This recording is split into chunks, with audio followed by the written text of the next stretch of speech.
அனைவருக்கும் வணக்கம். ஓம் ஸ்ரீ பாலாயே நமக. ஸ்ரீ பாலா சதகம் பாடல் 12. துணை நீயே எனத் தொழும் அடியார்க்கு நவகோள் நாயகர்கள் ஒதுங்கி நிற்பார். அஷ்டலட்சுமியரும் நாடி வருவார்.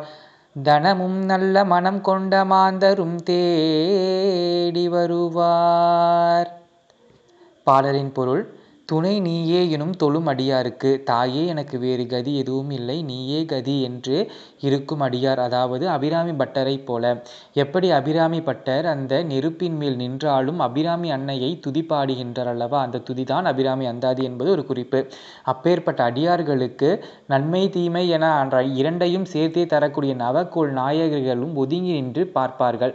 ஏனென்றால் அப்பேற்பட்ட நவகிரகங்களை படைத்தவளும் நம் நவகிரக நாயகன ஆதிபரா சக்தி என்பதால் அவர்களும் தனித்து விட்டு விடுவார்கள் தாயின் பக்தர்களை.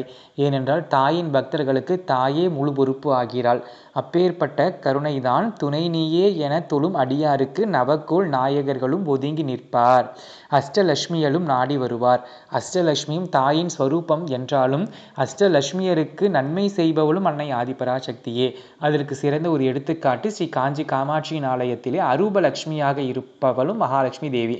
அந்த மகாலட்சுமி தேவி அனுகிரகத்தால் தான் சகல உலகங்களும் செழிப்போடு மன நிம்மதியோடு வாழ்ந்து கொண்டிருக்கின்றன. அப்பேற்பட்ட லக்ஷ்மி யாரை நாடி வருவார்கள் என்றால், காணும் பெண்களை யாரொருவர் தாய் சக்தியாக பாவிக்கிறாரோ, காணும் பெண்களுக்கு யாரொருவர் தன் அன்னையை நினைத்து பார்க்கிறாரோ, அப்பேற்பட்ட ஆண் மக்களுக்கு கை நிறைய செல்வம் நிறைந்து விடுகிறது. ஏனென்றால் அவர்களிடம் அன்னையின் ஆசீர்வாதம் கிடைக்கிறது. அந்த ஆசீர்வாதம் மகாலட்சுமியின் வருகையை அங்கே அமைத்து விடுகிறது என்பதே கூடுதல் சிறப்பாகும். அது மட்டுமல்ல, தனமும் நல்ல மனம் கொண்ட மாந்தரும் தேடி வருவார். செல்வங்களிலேயே சிறந்த செல்வம் நம்மை சுற்றி இருப்பவர்கள் நல்லவர்களாக, நம்மை புரிந்து கொள்பவர்களாக, நமக்காக வாழ்பவர்களாக அமைந்து விட்டால் அதுவே உலகத்தில் மிகச்சிறந்த செல்வம் ஆகும்.